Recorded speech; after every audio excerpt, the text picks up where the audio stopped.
ചേരുന്നു വിവരങ്ങളുമായി. Nikhil, Kannur തളാപ്പിലുള്ള statistical office പരിസരത്തെ കിണറ്റിലാണ് ഇയാളെ കണ്ടത്, പിടികൂടിയത്. എന്തൊക്കെയാണ് ഇതുമായി ബന്ധപ്പെട്ട് കൈവശമുള്ള സമഗ്രമായ വിവരങ്ങൾ നിഖിൽ?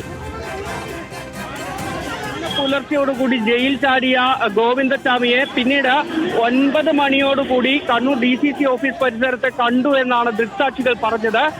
ഇതിനെ തുടർന്ന് പിന്നീട് അവിടെയുള്ള ഒരു കടയിലെ CCTV ദൃശ്യങ്ങൾ പോലീസ് ശേഖരിക്കുന്നു. ആ ദൃശ്യങ്ങൾ ദൃക്സാക്ഷിയെ കാണിച്ചു കൊടുത്തതോടുകൂടി ഇയാളെ തന്നെ കണ്ടതാണെന്ന് പറയുന്നു. ഈ ദൃശ്യങ്ങളിൽ കാണുന്നയാൾ തലയിൽ ഒരു ചാക്ക് വെച്ചതുപോലെ 2 കൈയും അതിനുള്ളിലിട്ടിട്ടായിരുന്നു ഉണ്ടായിരുന്നത്.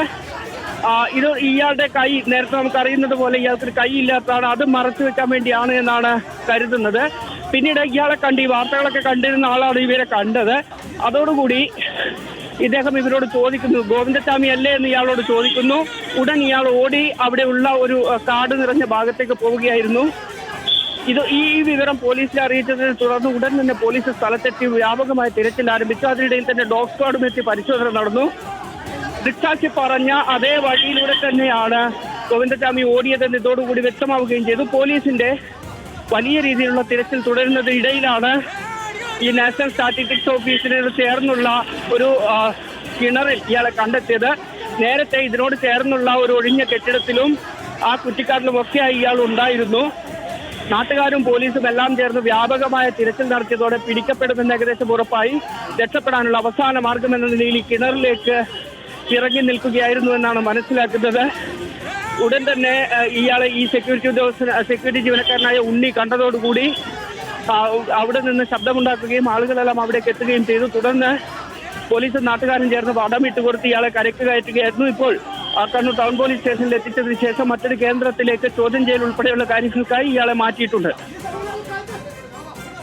ഈ ജയിൽ ചാട്ടമടക്കമുള്ള കാര്യങ്ങളിൽ പുതുതായി കേസുകൾ ചാർജ് ചെയ്യുമോ?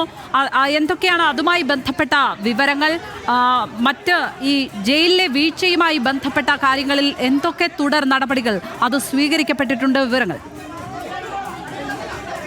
അക്കാര്യങ്ങളിൽ ഇനി നടപടി ഉണ്ടാകും. ഇത് സംബന്ധിച്ച് പോലീസിന്റെ FIR ഉൾപ്പെടെയുള്ള നടപടികളിലേക്ക് കാര്യങ്ങൾ എന്തായാലും പോകുമെന്നുള്ളത് ഉറപ്പാണ്. കാരണം അത്രത്തോളം ഗുരുതരമായൊരു വീഴ്ചയാണ് ഉണ്ടായിരിക്കുന്നത് എന്ന കാര്യത്തിൽ യാതൊരു തർക്കവുമില്ല എന്നുള്ളതാണ്. അത് സംബന്ധിച്ച് അന്വേഷണങ്ങളും നടപടികളും എല്ലാം ആ നിലയ്ക്ക് തന്നെ തുടരുകയും ചെയ്യും. ഏതായാലും ഇപ്പോൾ ചോദ്യം ചെയ്യൽ ഉൾപ്പെടെയുള്ള നടപടികളിലേക്കാണ് ഇനി കടക്കേണ്ടത്. കാരണം ഇയാൾക്ക് മറ്റേതെങ്കിലും വിധത്തിലുള്ള സഹായം ലഭിച്ചിട്ടുണ്ടോ തുടങ്ങിയ കാര്യങ്ങളെല്ലാം തന്നെ പരിശോധിക്കേണ്ടതുണ്ട്. കണ്ണൂർ സിറ്റി പോലീസ് കമ്മീഷണർ ഉൾപ്പെടെയുള്ള ആളുകൾ ഇപ്പോൾ ഇവിടേക്ക് എത്തുകയും ചെയ്തിട്ടുണ്ട്. ഈ ചോദ്യം ചെയ്യൽ ഉൾപ്പെടെയുള്ള കാര്യങ്ങളിലേക്ക് അല്പസമയത്തിൽ കടക്കും.